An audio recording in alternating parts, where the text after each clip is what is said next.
আপোনালোকৰ সাগে বহুতৰে এইটো সমস্যা নিশ্চয় হয় যে পঢ়িবলে বহে পৰিকল্পনাও ভালদৰে লয় কিন্তু পঢ়িবলে নোৱাৰে অলপ পিছতে ফোনটো কেতিয়া হাতত লৈ পেলাই ইনষ্টাগ্ৰাম চাবলৈ ধৰে বা ফেসবুক চাবলৈ ধৰে ধৰিব নোৱাৰে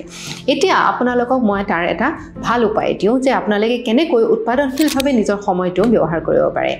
এই একেই ফোনটো লৈ পেলাই আপোনালোকৰ প্ৰত্যেকৰে এই ফোনটোত থাকে এটা এলাৰ্ম ক্লকৰ ব্যৱস্থা এতিয়া যেতিয়া আপুনি নিজকে কেতিয়াবা জবাবদিহি কৰি তুলে তাৰ পিছত আপোনালোকে কি হয় বহু সময়ত আপুনি নিজে যেতিয়া কামটো কৰিব নোৱাৰে আকৌ নিজকে বেয়াকৈ ক'বলৈ ধৰে সেলফ টকটো আপোনাৰ নেগেটিভ হ'বলৈ ধৰে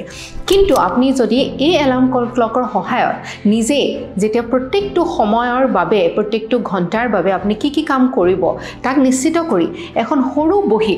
লিখি যায় আৰু প্ৰত্যেক ঘণ্টাত যেতিয়া আপোনালোকৰ সেই এলাৰ্ম ক্লকটো বাজি উঠে আপোনালোকে যিয়ে নকৰক কিয়